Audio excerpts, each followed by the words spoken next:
أعوذ بالله السميع العليم من شر الشيطان اللعين الرجيم بسم الله الرحمن الرحيم الحمد لله القائل في محكم تنزيله لئن شكرتم لأزيدنكم ثم الصلاة والسلام على خير الورى وعلى آله وصحبه أجمعين صلاة تدوم ولا تزول. السلام عليكم ورحمة الله تعالى وبركاته. أمي تغنيني الله تعالى فيك أبو إبليس دغالين تورما كان سمي على لا كان سنسيني الله تعالى تقبل كماني كألا تنوكا على ولين مندو على من بي أفانينا القرآن سنمان كوننا كوني أني على بركة على با أنجيري ككيسي نما دلي الله تعالى فيه أكوكي أكا جونكي بركة محمد المصطفى على مي دانفو ناسون هرماي أني أصود سنمو أنا كصحابة نمو كأوفوكا ولين مندو أو فنو فني نما دالي مشرف لا تيفي جبرنا نيواتينا ماليكونو فغتاسي ماليكوكا أو دانا ولين مندو أني على بركة كنكا من سيجرا الإسلامية دمتون أنصارو فيه moti mara konana yuwaro sigida kono kasangani Sayyid Sherif Usman Madan Haidara ale ka bangele hukmuye ka bemme kaluma samba fla animuka ani woro ala sona a Sayyid Sherif Usman Madan Haidara ay sambiolo fla ani kelen soro o kama al-Islamia de meton ansaru yuwaro sigida konana komite uni sous section u bela jelin farala ɲɔgɔn kan ka u ka nisɔndiya n'u ka alabarikada yira ne ni cɛba in bangeli ye an ba Madame Haidara Halimatu Dagamesa ale ka bilasiraliw ani ale ka hakilinaw do Jamiyatu Ansar Dini Islami yuwaro u ye baara ninnu boloda fɛnɛ k'a kɛ bonyamasegi ye ka ɲɛsin an ba ma Haidara Halimatu Dagamesa ka sangani a bɛ bonya ni karama min ta ka ɲɛsin u ma ani ka ladoli ni tɔgɔtɔli min da u kan u ka séjour senfɛ Bamakɔ yan mawuluduw senfɛ ani u n'a ɲɔgɔnna événement ɲinɛ anniversaire baaraw a bolodaro u fɛ tan tile 3 bɔɲɔnko k'a daminɛ bɛsɛya walew ye n'o de ye ka don yuwaro sigida kɔnɔnaw la sugu fiyɛ fo ka taa se dɔgɔtɔrɔso k'a furan k'a jɛ wuluwulu kɔnɔnaw k'olu bɛɛ lajɛlen bɔ k'u ka nisɔndiya yira ne ni cɛba in bangeli ye an ka jɛ an ka sɔrɔlenw ɲɛmada. tɔgɔ ye Ayuba Sise ne ko an b'a fɔ alhamdulilayi an bɛ Ala fo k'a barikada Ala min ye bi yira an na n'i y'a ye an farala ɲɔgɔn kan fɛn wɛrɛ tɛ ɲari ani nisɔndiya don ka ɲɛsin an karamɔgɔ ka anniversaire ko ma ka festivitéw minnu daminɛna tile 3 kɔnɔ alhamdulilayi bi an b'a tile 2nan na bi an bɛ journée de salubrité an b'o o la wala an karamɔgɔ bangene ka anniversaire an b'o furanu de la o nisɔndiya an b'o de kɛnɛ waati na an filɛ yuwaro duguba kɔnɔ an bɛ ka dugu kɔnɔna bɛɛ fura a sugu kɔnɔ a bɛ fɔ yɔrɔ ma ko place de l'indépendance an cɔngolon de o yɔrɔ de la nin waati na kosɛbɛ an b'a fɔ an bɛ yɔrɔ min na nin ye yuwaru section de ye yuwaru section bɛɛ lajɛlen n'a bɛ fɔ o ma yuwaru cercle wala nin y'an ka section ye a n'an ka sous section 7 a bɛɛ ɲɛmɔgɔw bi yan comité 60 kɔ bɛɛ lajɛlen de bi yan u bɛɛ de farala ɲɔgɔn kan ni Ala sɔnna insha Allahu ka na nin donba in k'a ɲɛnamaya mais an ti ɲina an ti filifana an nisɔndiyalen don kosɛbɛ ni an karamɔgɔ ka bangeni n'o ye alimul allama fahimul fahama samsu sumus badru zaman al-musu da'ila kitabi wa sunna sadu ziwaza Sayyid Sherif Usman Madan Haidara vraiment an nisɔndiyalen don an b'a fɔ bɛɛ lajɛlen an ye weleda bɛɛ nana inshallah an bɛ o salubrité kɛnɛ de kan yani sɔnni se inshallah an bɛna dugu in k'a fura f'a ka kɛ nafiki nin ye inshallah k'a jɛ pasi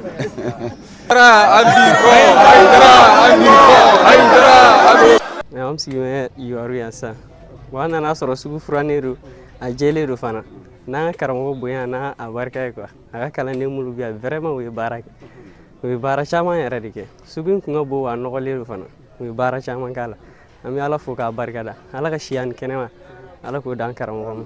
Ala ka a denw Ala k'u barika ye Ala k'a ka tɔn taa ɲɛ ne ye jagokɛla karamɔgɔ kɔni n'an ko k'an b'a nafa fɔ a nafa tɛ se ka fɔ ka ban parce que fɛn caman bɛ yen a nana ka silamɛya yɛrɛ nɔgɔya an bolo jago fana fɛn caman bɛ yen an y'a faamu a ko kan quoi an bɛ Ala tanu o ko la an b'a fɔ a bɛ dugawu k'an ye an fana bɛ dugawu ɲini a fɛ quoi ani yuwaru bɛɛ Ala ka jamana in taa ɲɛ k'a basigi yɛrɛ de k'a basigi k'a kolo suma yɛrɛ de an bɛ Ala tanu o ko la inshallah. Ne tɔgɔ Maki Tal n'an ko n'i ko nisɔndiyabatɔ ka tasuma faga n'a nunji ma faga a daji b'a fa an karamɔgɔ ka bangeni anniversaire o la ɲɛnamayali an fɛ yan nɔ yuwaru kɔnɔ a ka tɔn min bɛ yan n'o ye amsaru ye jɔnka Ala u y'u seko kɛ parce que san o san ni a ka bangeni ɲɛnamayaliw sera u bɛ ko caman de ta ka dugu in sɛgɛrɛ i ka dɔn k'a fɔ ko minnu bɛ kɛ sababu ye a dɔw o ye dɛmɛ ye ka ɲɛsin an ka dɔgɔtɔrɔso ma a dɔw o ye dɛmɛ ye ni o ye furani ye u filɛ nin ye min na sisan sugu kɔnɔnaw na ka fara nin bɛɛ lajɛlen kan farikolo ɲɛnajɛw fo ka taa se i ka dɔn u bɛ wajulu kɛnɛ minnu sigi ka maaw hakili jigin silamɛya yɛrɛ taabolo la bakuruba la an bɛ karamɔgɔ yɛrɛ de fo k'a tanu k'a waleɲuman dɔn bari bamananw bɛ kuma dɔ fɔ ko dolo tɛ falen dolo la kalo tɛ falen kalo la nka dolo ɲɛdumani ni ale bangera sigida kɔnɔ a b'i sago kɛ an karamɔgɔ ta in y'o de ye i ka dɔn k'a fɔ min bangelen filɛ nin ye dolo min don tɛgɛ tɛ se k'a datugu birifini tɛ se k'a datugu ala ka dolo bangelen de don o tuma karamɔgɔ an bɛ dugawu de k'a ye hali sisan nin nɔ ala k'a sɔn sijan ani kɛnɛya la yaasa i ka dɔn k'a fɔ tɔndenw olu yɛrɛ fana bɛ se ka caya cogo min ka ɲɔgɔn minɛ hakilisigi basigi ani lafiya kɔnɔna na an bɛ dugawu don fana kɛ ko yarabi ala ka an ka jamana in kɔsuma merci ne tɔgɔ ye Kumba Kampo n nakun tɛ baasi ye karamɔgɔ Hayidara Seydi Serif Usumani Madani Hayidara an karamɔgɔ ale ka bangeni de bɛna se an b'o nisɔndiya de la donc an bɔra an bɛ ka yɔrɔw furan ka yɔrɔw sanuya sisan an bɛ Yuwaru sugu kɔnɔ awɔ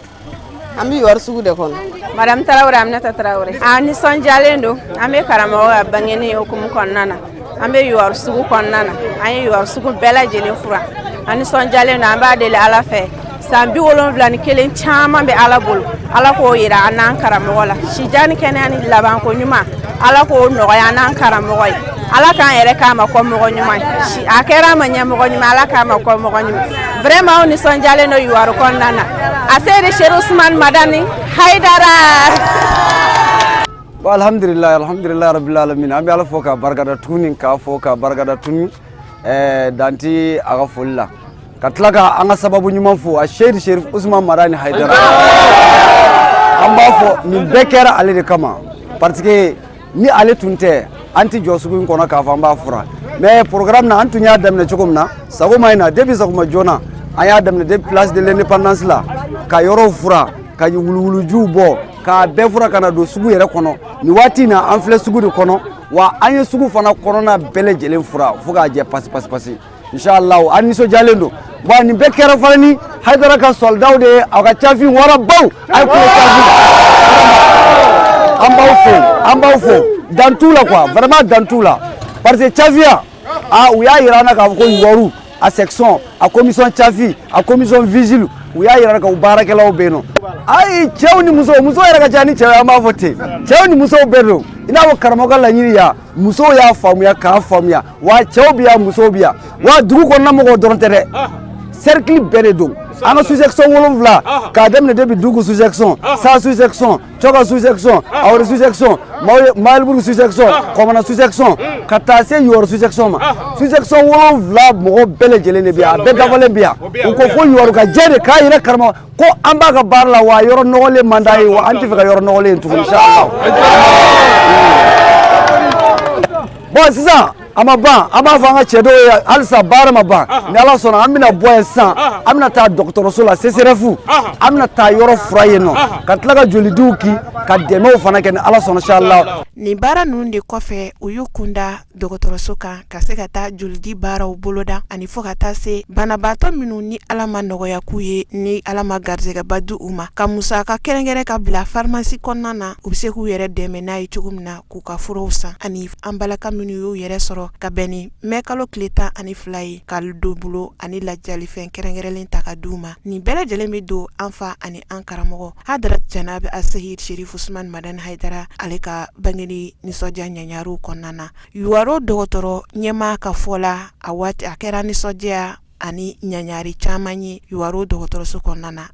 Ne tɔgɔ Dr Karim M Zerbo ne de ye médecin chef ye vraiment sɔgɔmada in na an tɛ se ka an ka dunan ninnu fo ka ban dunan minnu don ninnu ye dunan barakamaw de ye ne bɛ se k'a fɔ dunanw tɛ parce que ninnu ye ne sigiɲɔgɔnw de ye an bɛ ɲɔgɔn kan yan nɔ a mɛnna o ye nin baara in daminɛ a ka ca ni san caman ye an bɛ ni 12 mai sera u bɛna an fɛ yan nɔ hɛrɛ o hɛrɛ u b'a ɲini k'a lase an ma o don vraiment donc o de la n ko an tɛ se k'o fo ka ban n'i y'a lajɛ sɔgɔmada in na u nalen o ye an ka kuru kɔnɔna o y'a bɛɛ furan dɔgɔtɔrɔso o ye san o san de n'u nana sɔgɔma o b'a daminɛ ka kuru kɔnɔna bɛɛ furan fɔlɔ n'o ye kuru kɔnɔna furan ka ban o bɛ na o se ye min ye u bɛ na ni u yɛrɛ ka musaka ye wari ye k'a bila pharmacie la donc banabaatɔ nana nin don in na ka na bɛn ni olu ka don ye donc i bɛ taa n'i ka ordonnance ye dɔrɔn fura bɛ d'i ma e bɛ furakɛli donc o y'i ka dɛmɛ dɔ ye dɛmɛ dɔ wɛrɛ fana ye jumɛn ye ɲinɛ dɔrɔn tɛ san o san n'u nana o bɛ taa maternité la jiginiso la muso jiginni kura ninnu ani denɲɛrɛninw u bɛ taa dubabu k'u ye o se ye min ye o b'o fana k'u ye o t'i dan o yɛrɛ dɔrɔn ma parce que problème dɔ bɛ an fɛ yan Yuwaru yan min b'an kamana gan kosɛbɛ an dɔgɔtɔrɔlakaw o ye jeliko ye o y'u ka spécialité de c'est pas o ti bi dɔrɔn ye parce que joliko la ne bɛ se k'a fɔ vraiment n b'u fo k'o wari ɲuman parce que chaque fois ni an kamana ganna bi yɛrɛ dɔrɔn tɛ dɛ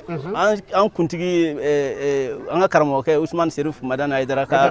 denkuli o hukumu dɔrɔn tɛ o bɛɛ kɔfɛ n'a mako jɔr'u la dugu kɔnɔ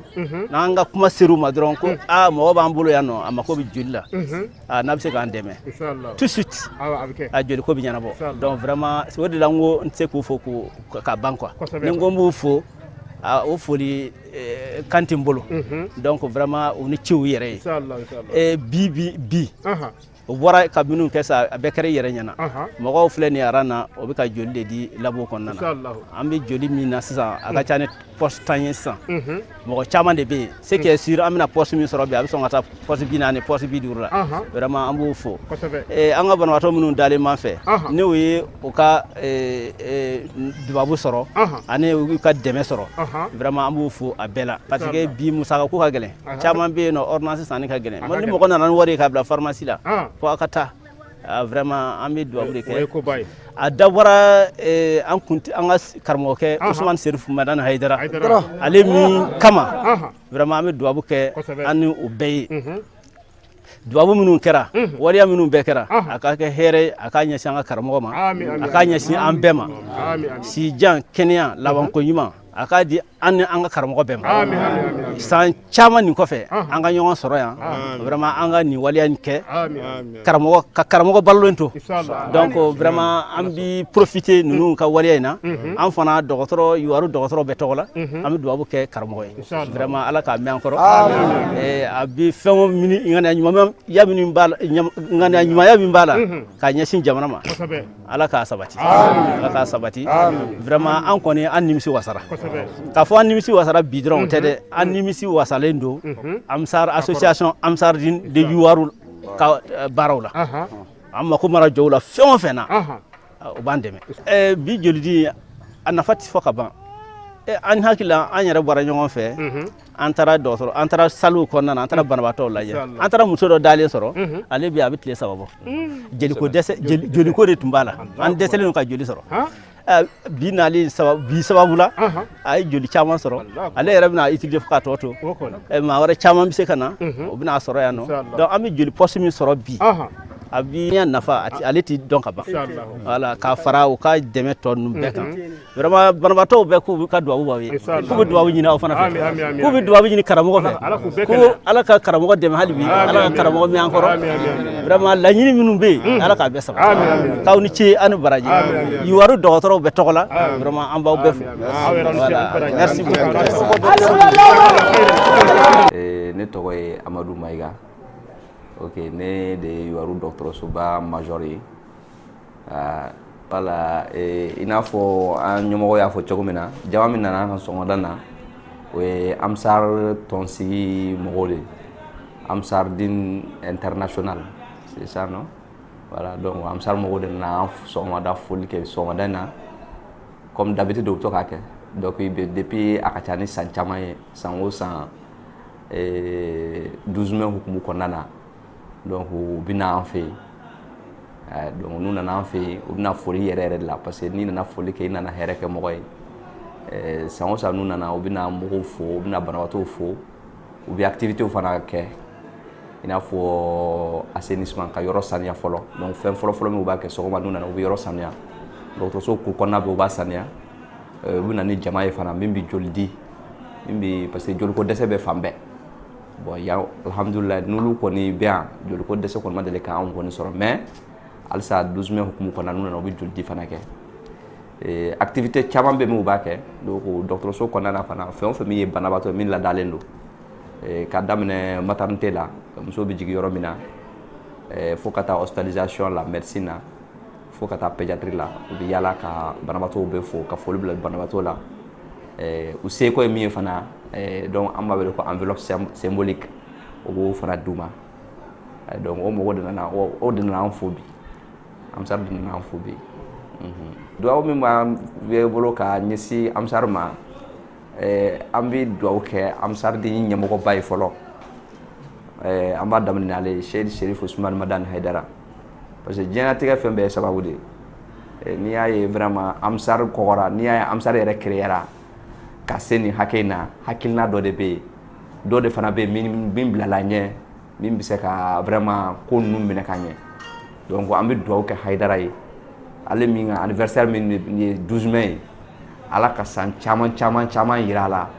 ni kofe tom ba min yira am sardi fof mim am sardi mo ba don ko o de kala nyini am ba nyini ala fe Allah taala ka no yi do ko ni cena atiba am do ke suni kle ala ka seduma mi enfana o ban demena ya alsa parce que depuis anu le nyon don ama deli ka dese foi la mi nasro fe mi manyana bo hal joliko mi anya fo al ni 12 mai hukumu yere konate am sar de your association folo ye mi ni angoni majo angoni jora julila dron na yu ka nyemogo wele o bi mogo bla kana joli dama d'accord bi fo ko sobe d'habitude ulu am sar mogo yere ulu organiser len do ko sobe your am sar mogo organiser len do ko sobe parce que ulu yere listi belelo do dugo bolo min ulu ka mogo mi be am sar la e bita fen folo mi iba lage o e ka groupe sangay am sar bi fen folo mi ni fe ka laydo wora ko fe o be ka groupe sangay de ni fana ka sebe kabla donc ubina ni joli mi ubina joli dimun ke joli dinu an yere a konti boli ke yere parce que joli ko yere de be ya o te yori drone c'est-à-dire dans la région même joli min bi di yere ti boli ke mais ulu ka joldi ulu de association kelen pewye min bi se ka poche keme o bi se ka di mo ma o koni vraiment u siga tala et puis u ba di chogomina bon alhamdulillah abi clé chaman kamolo abi clé dama kamolo parce que groupe nun te kele mo do be ba soro groupe sangé a apprécier do be ba soro o plus do mo mi nga groupe o plus groupe wera te ka do alla ni o plus te mo mi nga groupe apprécier ou bien b plus o B plus bi se ka do ala A plus bi se ka do ala wa O plus bi se ka do ala donc groupe do de be min bi so ka do la do se ka do la bon ulu bi nana groupe be hal groupe mi yere ka gele pe mi yere so li man ni a tekele a groupe suga o be bala mais a be mo be groupe min bi di min bi na a be tigila mo bi soro yoria a bi soro docteur so kona wakati be voilà merci vraiment anche ani braji donc vraiment on ba fo ko sobe télé Cherif la a TV mo vraiment o ka timina jala ani o ka déplacement la ka bo vraiment fo bamako kana ni wakati na ya yoria amba donc pour le guide la rien ne trop fait on mi ya ke guide alhamdulillah o kanga ke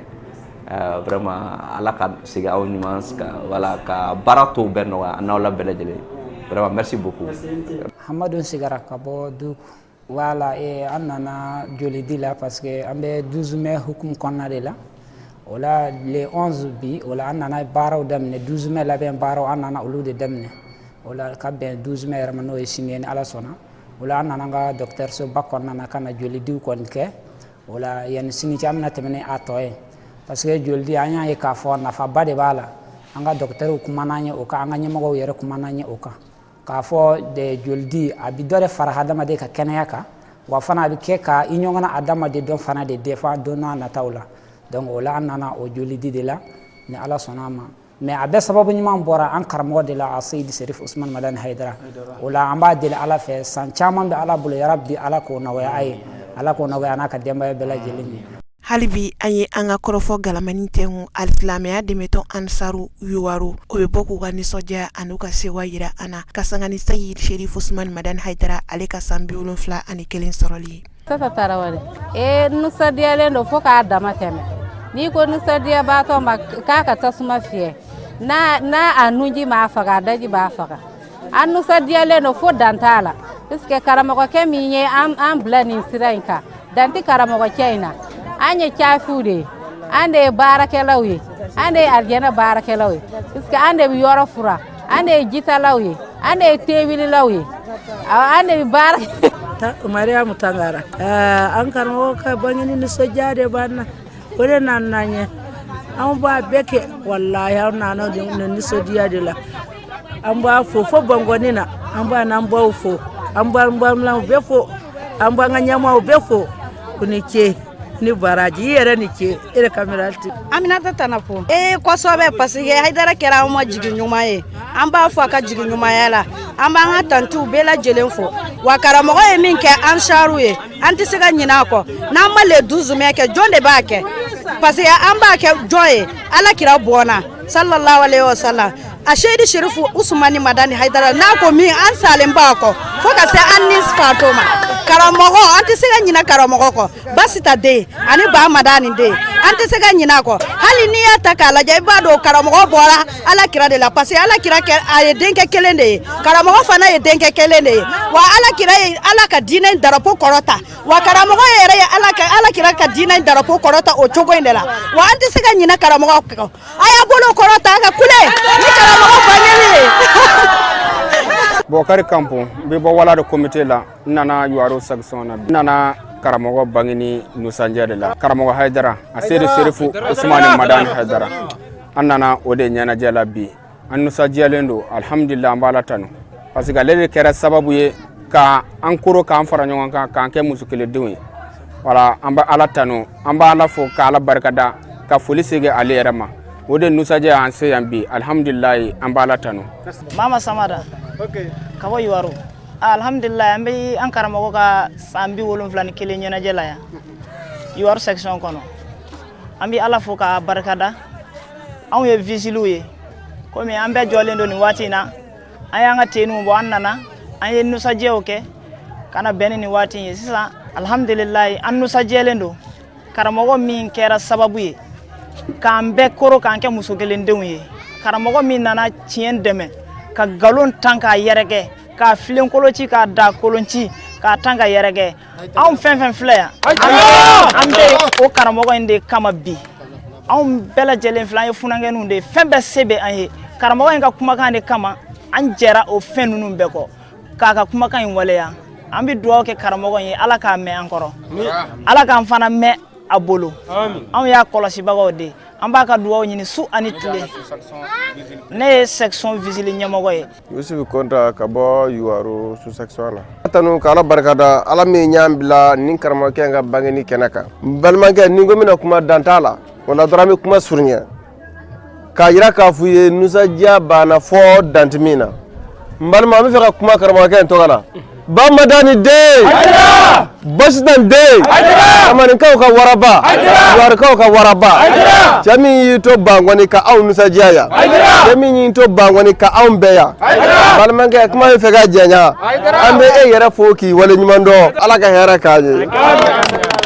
Siya Kampo wala nisɔndiya kɔni dan foyi t'a la koyi. I ye dɔn kɛ yan? Awɔ an ye dɔn caman kɛ ta kɔni foli dɔrɔn de don ani duwawu an b'an karamɔgɔ fo n'o de ye Sayid Sherif Usman Madani Haidara a n'a ka denbaya bɛɛ nisɔndiya bi nisɔndiya in kɔni walahi dan foyi t'a la karamɔgɔ ka bangeni an b'a ɲini Ala fɛ san 71 caman bi Ala bolo Ala k'o nɔgɔya ye a n'a ka denbaya bɛɛ an tɔnden kelen kelenna bɛɛ maa o maa ye sen bɔ i kɔnɔkɔrɔ ka na karamɔgɔ ka bangeni na an b'a ɲini Ala fɛ nana Ala k'a bɛɛ nɔgɔya Ala ka bɛɛ ɲuman segin hɛrɛ la Ala k'a ɲɔgɔn caman yira an na vigile jama ninnu ani cafin jama ninnu an tɔnden kelen kelenna bɛɛ e yɛrɛ Ala k'i ɲuman segin ka t'i ka denbaya sɔrɔ hɛrɛ la aw ni cɛ ni baraji. Ni waati in de la alikuranɛ sanuman kalani kɛnɛ sigira alisilamɛya dɛmɛtɔn ansaru fɛ yuwaru ana lamini bɛɛ lajɛlen ka duwawu kɛrɛnkɛrɛn ka ɲɛsin an fa ani an karamɔgɔ ma hadaratu janabi asayid sherif usman madan haidara ana zuriya bɛɛ lajɛlen kisi ani tanga ala bɛ se k'o di u ma wa duwawu kɛrɛnkɛrɛn la u fɛ kɛnɛ in kɔnɔna na ka ɲɛsin banbaliba basigili ni a kolo sumali hɛrɛ jidili mali ye ani maliyɛnden kelen-kelenna bɛɛ lajɛlen i n'a fɔ an fa ani an karamɔgɔ a y'a laɲini cogo min na k'a fɔ alisilamɛya dɛmɛtɔn ansaru diɲɛ fantan ani naani bɛɛ lajɛlen k'u ka ɲinɛ anniversaire bila duwawu ani sarakati bɔ minɛn kɔnɔ ka ɲɛsin ba maliba ma ani a denw bɛɛ lajɛlen o baara in ala waleyara yuwaru alisilamɛya dɛmɛtɔn ansaru fɛ an ka jɛ ka ɲɛmadali kɛ fɛn min sɔrɔla alikuranɛ sanuman kalanni kɛnɛ ninnu kɔnɔna na. من الشيطان الرجيم بسم الله الرحمن الرحيم صدق الله مولانا العظيم وبلغ رسوله الكريم ونحن على ما قال ربنا وخالقنا ورازقنا ومولانا من الشاهدين اللهم ربنا تقبل منا ختم القرآن وتجاوز عنا ما كان في تلاوته من السهو والنسيان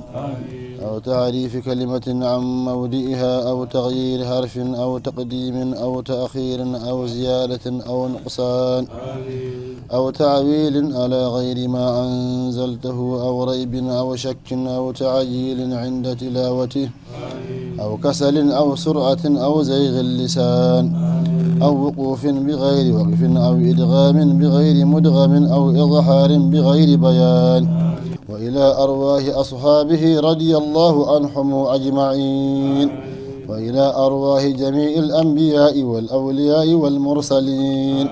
وإلى أرواح آبائنا وأمهاتنا وإخواننا وأصدقائنا وأساتذتنا ومشايخنا خاصة وإلى أرواح جميع المؤمنين والمؤمنات والمسلمين والمسلمات الأحياء منهم والأموات أجمعين عامة وإلى جميع أصحاب الخيرات من المؤمنين والمؤمنات اللهم انصر من نصر الدين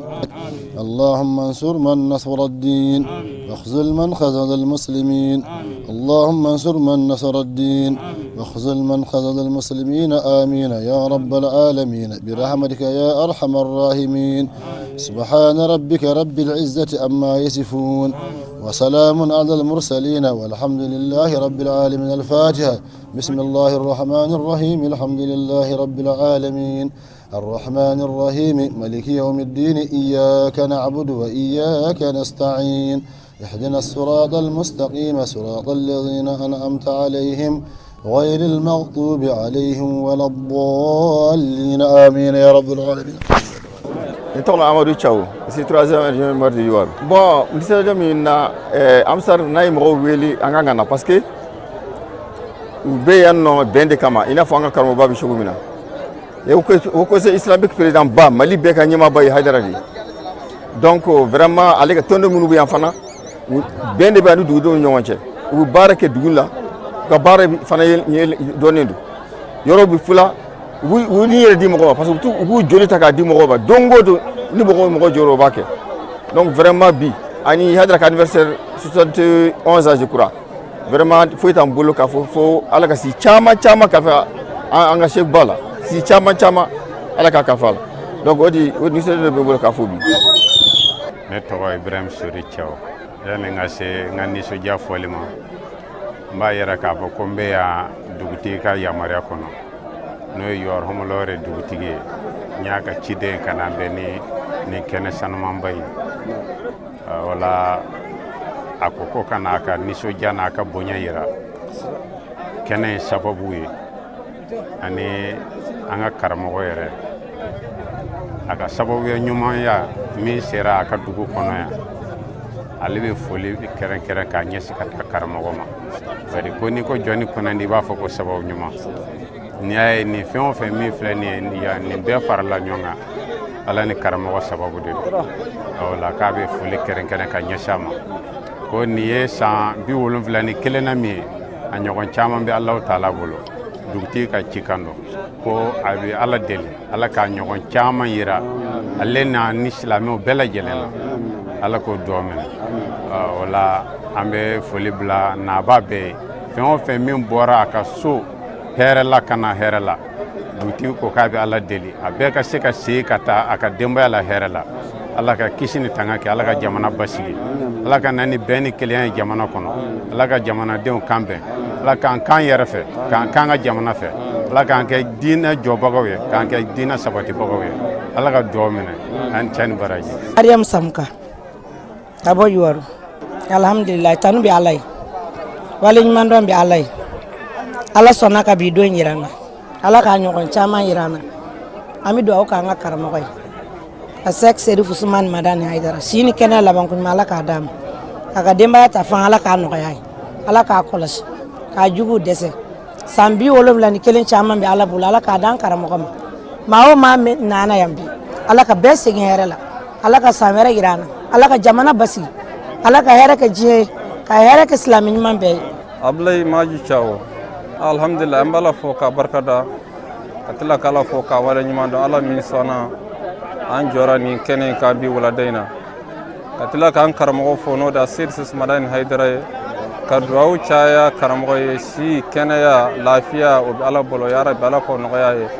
a denbaya ta fanga ya Rabbi Ala k'a nɔgɔya ye karamɔgɔ a jugu na jugu ya Rabbi Ala k'u dɛsɛ Ala ka kɛɲɛ k'Ala ye bonya kosɔn k'a kɛ kira n'a somɔgɔw harama kosɔn salli ala rasul karim o la bi an nisɔndiyalen don kosɛbɛ karamɔgɔ Seydi Sise Madani Haidara 12 mai an bi o ɲɛnajɛ la bi wulada in na a ye san 71 sɔrɔ an bi o nisɔndiya la a Seydi Sise Madani Haidara sara t'an bolo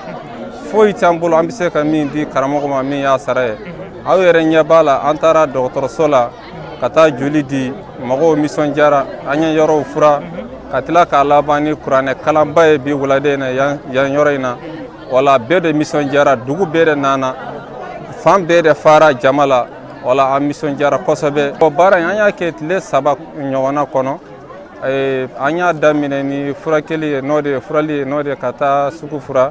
an tilal'o la an taara dɔgɔtɔrɔso la ka taa joli di ka dɔgɔtɔrɔso yɛrɛ fura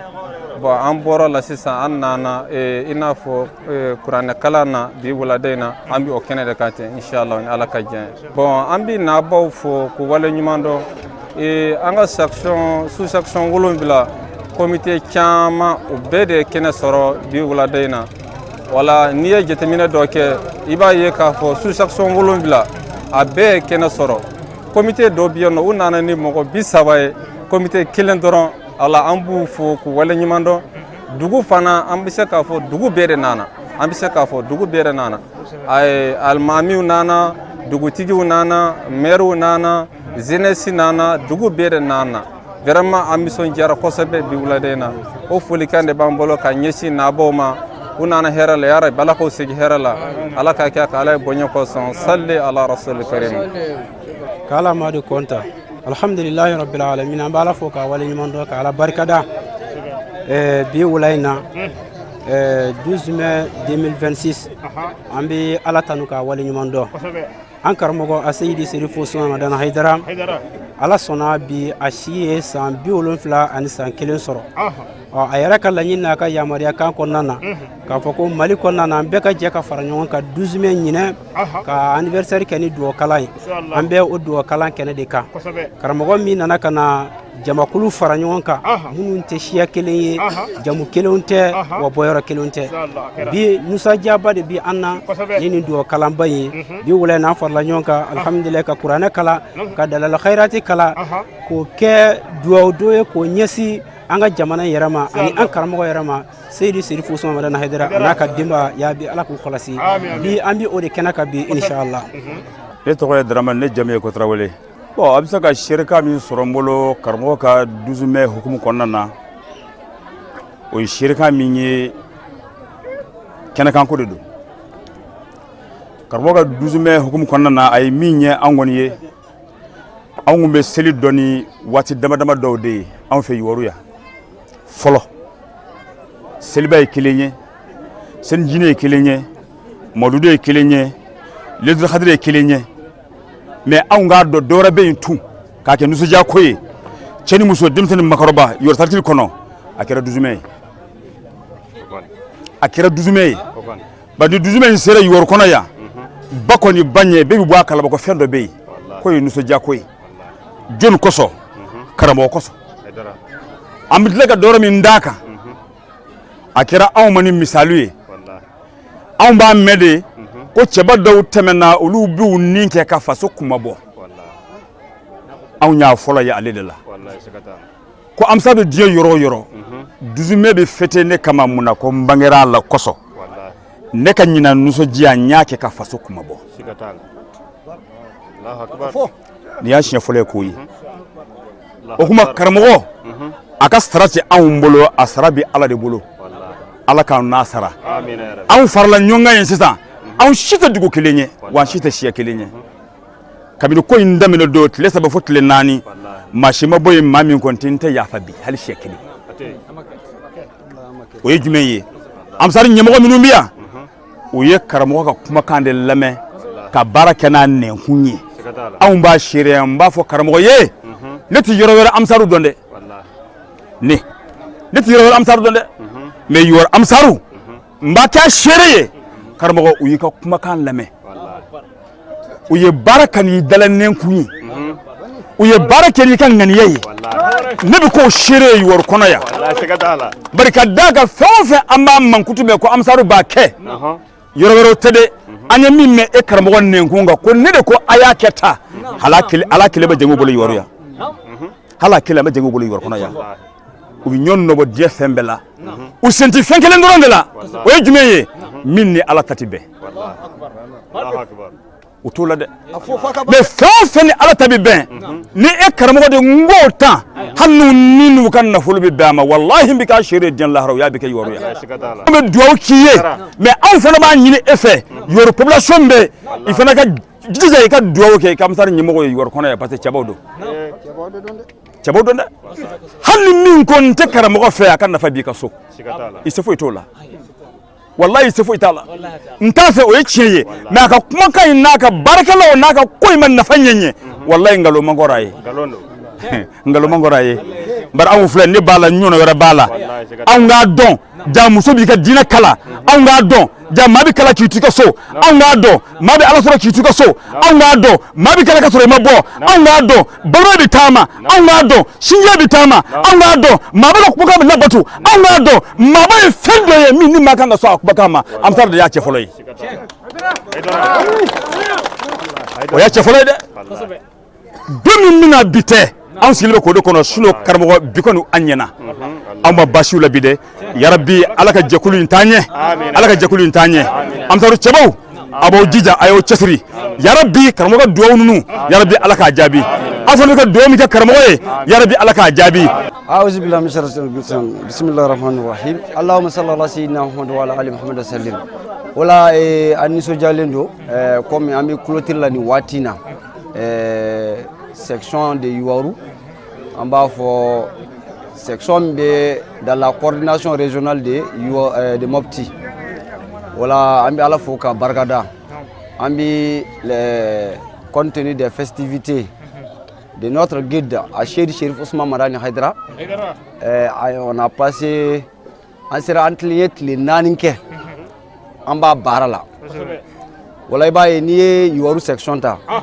a bɛ sɔrɔ coordination min na a fɔ ma ko Mopti coordination o coordination kelen na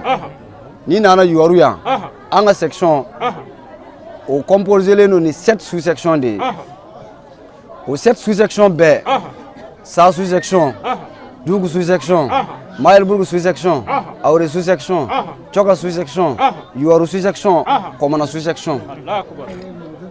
tonde ba kelen ani kɔ wala olu de bɛ ni section kɔnɔ wa o section kɔnɔ u bɛɛ lajɛlen de farala ɲɔgɔn kan comité 60 ani kɔ u bɛɛ de faralen ɲɔgɔn kan ka nin fɛn ɲɛnama n'o ye an ka 12 mai ye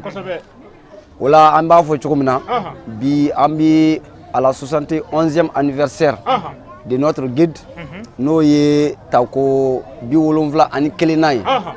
wala an bɛ Ala deli a ɲɔgɔnna caman bɛ Ala bolo yarabi Ala k'a fara si kan parce que Amsar ni ko Amsar i ko keleya de wa keleya sabatira an ka jamana kɔnɔ an ka dugu kɔnɔ yan ni amsaru ye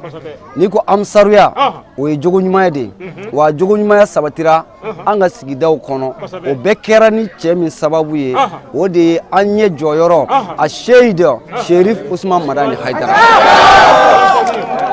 wala an bɛ fɛ ka min fɔ dɔrɔn an b'a fɔ a ye k'an bɛ layidu an b'an ka layidu kurakuraya ni coordination régional ɲɛmɔgɔw ye ani national ɲɛmɔgɔw ye fo ka taa se international ɲɛmɔgɔw ma k'a fɔ an ye layidu min ta an ni n'an ka nafolo ka an karamɔgɔ dɛmɛ ka diinɛ sa seyɔrɔ la an b'o kɛ fo ka taa saya sa ma o tɛ bɔrɔtɔ Yuwaru kɔnɔ yan tile 3 baara in kɔnɔ depuis samedi an bɛ baara la i b'a ye an ye jolidiw daminɛ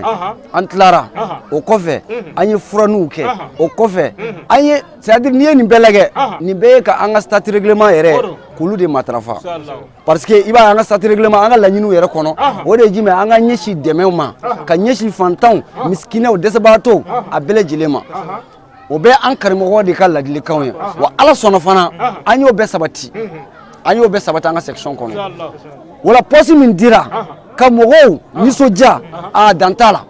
mais jolidi wagati fɛn dɔ ye ne remarqué vraiment o bɛ to n kɔnɔ